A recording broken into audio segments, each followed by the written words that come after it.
Merci. Merci. On va passer encore à une autre question. Disons qu'avec le temps qu'il nous reste, peut-être 3 questions encore. En tant que bouddhiste, est-ce qu'aujourd'hui, donc Philippe Cornu, hein, en tant que bouddhiste, est-ce qu'aujourd'hui vous considérez que vous êtes privé de tous vos désirs qui seraient source de souffrance? Privé? Ah non, je ne suis pas privé de rien, moi. Je ne suis pas privé. J'ai encore des désirs, parce que je suis un être humain qui est en chemin, donc je ne suis pas arrivé au bout du chemin.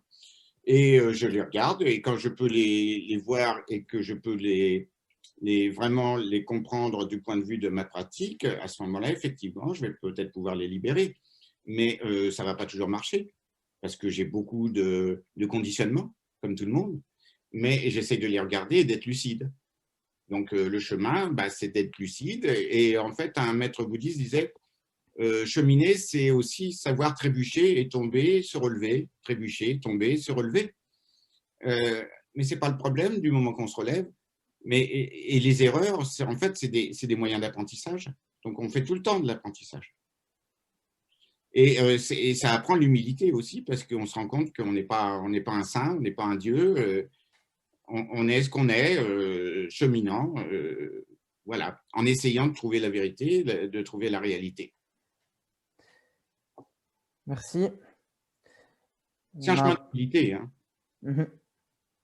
Charles Leroux, est-ce que vous auriez Oui, une sur réaction? le désir pour moi est un don de Dieu. C'est quelque chose qu'il nous donne justement pour entrer dans ce monde. Donc, j'accueille positivement les désirs et tous les désirs que Dieu nous donne, mais je dirais que j'ai tendance à me méfier de ma gestion de mes désirs. Et je vais prendre une image un peu amusante. J'aime beaucoup la bière, particulièrement les bières trappistes. Et avec des cacahuètes, c'est encore mieux. Et ça, et je peux rendre grâce à Dieu pour le savoir des moines, pour le houblon et l'orge et pour les cacahuètes. Et en même temps, je dois être prudent parce qu'une bière, c'est bon, mais après, ça devient dangereux si on en prend plus qu'une. Voilà. C'est toujours le problème, voilà. Quand on parle de désir, attention, c'est pareil. Il y a plusieurs mots pour désir.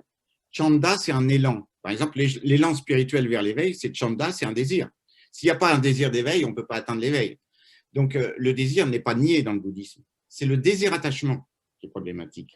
C'est le désir de possession. C'est le désir qui essaye de prendre pour soi, de manipuler les choses pour soi-même. C'est ce désir-là qui est un désir tordu, et donc qu'on pourrait dire diabolique. Mais ce n'est pas le désir en soi, ce n'est pas l'élan de vie. Merci, merci. Le désir à consommer sans modération, c'est le désir de Dieu. Merci. Ah oui, celui-là, oui. Merci, merci.